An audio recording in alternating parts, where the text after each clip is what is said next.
Hello hello my YouTube family, कैसे हैं आप सब। आई होप आप बहुत अच्छे होंगे और स्वस्थ होंगे और मैं भी बहुत अच्छी हूँ। और मैं शादी में से आई हूँ ना, तो मेरी तबीयत बहुत ख़राब हो गई इसी चक्कर में। और ठंड भी इतनी ज़्यादा पड़ रही है ना कि बहुत ज़्यादा ठंड पड़ रही है, हमारे इधर बहुत ज़्यादा ठंड पड़ रही है। मतलब धूप भी नहीं निकल रही है और कभी कभी तो बारिश भी हो जाती है बीच में दिन में। मतलब शादी में से आए ना, तो जब से मतलब बिल्कुल भी तबीयत सही नहीं रही, क्योंकि मैं कार में आई तो मुझे कार बिल्कुल भी सूट नहीं हुई, क्योंकि कार में बैठते ही नहीं है तो कभी और कभी कभार बैठो तो फिर मुझे उल्टी वगैरह और सिर दर्द होने लग जाता है। इसलिए मैं इतनी बीमार हो गई, बहुत ज़्यादा बीमार हो गई। और मुझे वीडियो बनाने का बिल्कुल टाइम भी नहीं मिला, इसलिए मैं वीडियो आज बना रही हूँ। और सुबह का टाइम हो रहा है तो मेरे घर बन रही है कड़ी की सब्ज़ी, वो भी बड़ी डालकर। सोयाबीन की जो बड़ी आती है वो मतलब मैंने कड़ी में डालकर बनाई है।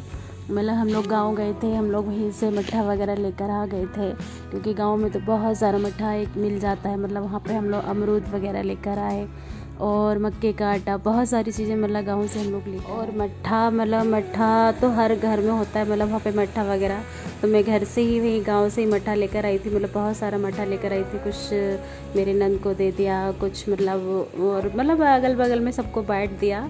तो ये वही मट्ठे की मैं कड़ी बना रही हूँ। बहुत दिनों बाद कड़ी बन रही है मेरे घर।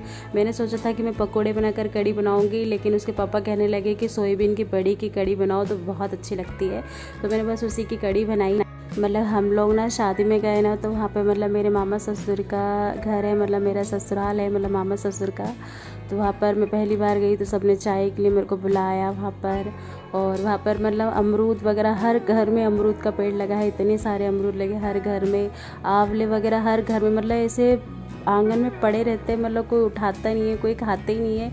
और हम लोग यहाँ आंवले के लिए तरसते रहते हैं। मतलब वहाँ पे बहुत सारे आंवले थे। गैलरी में ना खाना इसलिए बनाती हूँ क्योंकि इधर थोड़ी धूप आ जाती है तो थोड़ा अच्छा लगता है ठंड में। मतलब धूप भी होना बहुत ज़रूरी है और मेरी गैलरी में धूप बहुत कम आती है क्योंकि नेट लगा है ना, इसलिए।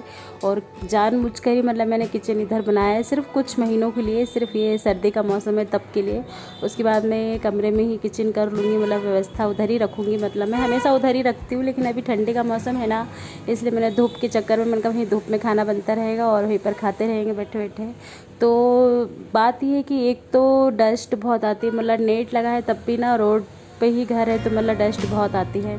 और शादी में चले गए थे तो और भी ज़्यादा, मतलब 2 दिन के लिए, 1 दिन का बोल कर गए थे लेकिन 2 दिन हो गए वहाँ पर, क्योंकि रात की शादी थी तो दूसरे दिन ही लौट कर आना पड़ा। दूसरे दिन भी रात को आए, मतलब 10 11 12 बजे के समथिंग हम लोग लौट कर आए। तो 2-3 दिन ही हो गए, तो बिल्कुल भी मतलब सफाई नहीं हुई थी इस गैलरी के। कमरा तो साफ़ ही था लेकिन गैलरी बहुत गंदी हो गई थी, मतलब पूरे डब्बे और ये चब्बे सारे डब्बे मतलब बहुत गंदे हो गए थे। तो मैंने कहा कि ना बहुत पिटाई लगाई, मतलब मैंने इसको 1-2 थप्पड़ तो मारी है, क्योंकि लेट भी उठता है सोकर। और दूसरी बात ये कि बड़ा हो गया है, 7-8 साल का हो गया है, लेकिन ये मेरी बात सुनता नहीं है। क्योंकि मतलब इसको ड्रेस पहनने को बोलो तो ये पहनता नहीं है। बड़ी मुश्किल से उसको डांट कर मैंने इसको ड्रेस बनाई और खाना दिया ताकि पेट भर कर खाना खा सके। स्कूल में तो कुछ खाते ही नहीं है बिल्कुल भी है। तो बस मैं इसको तैयार करके मैंने इसको बिठाया, मैंने कहा कम से कम खाना तो खा लेगा, क्योंकि 12:30 11:30 से ज़्यादा टाइम हो गया है, कब खाएगा कब क्या करेगा। इसलिए बस मैं आप लोगों को मौसम दिखा रही थी, क्योंकि बारिश का मौसम हो रहा है, मतलब पूरा ऐसे ठंडा मौसम हो रहा है। कपड़े वगैरह भी बिल्कुल ही सूख रहे हैं। और मेरी गैलरी जो मैंने धो दी है उसमें इतनी डस्ट आई, मतलब शादी में गए थे तो ना झाड़ू हुआ ना पोछा हुआ, तो मैंने उसको धो दिया आज।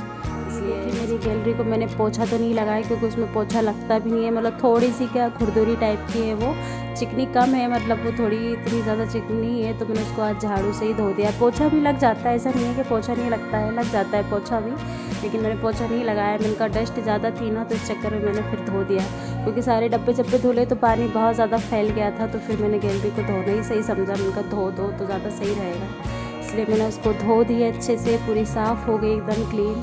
और मुझे बहुत अच्छा लगता है इधर खाना बनाने में, रात को भी बहुत अच्छा लगता है और दिन में भी बहुत अच्छा लगता है, क्योंकि थोड़े से खुली है ना तो अच्छा लगता है। और अपन जो खाना वगैरह बघारते हैं तो उसकी सारी मतलब जो धुआं रहता है वो सब निकल जाता है, कमरे में नहीं जाता है। और मेरे कमरे के बर्तन की जो अलमारी है वहाँ के बर्तन पूरे साफ़ है, इसीलिए। तो चलिए फ्रेंड्स, आज के लिए बस इतना ही। प्लीज़ यार, छोटा ही वीडियो है और आप मेरे चैनल को प्लीज़ सब्सक्राइब करें, और आप न्यू हैं तो प्लीज़ प्लीज़ मेरे चैनल को सब्सक्राइब करें, लाइक करें। Bye, Radhe Radhe, love you.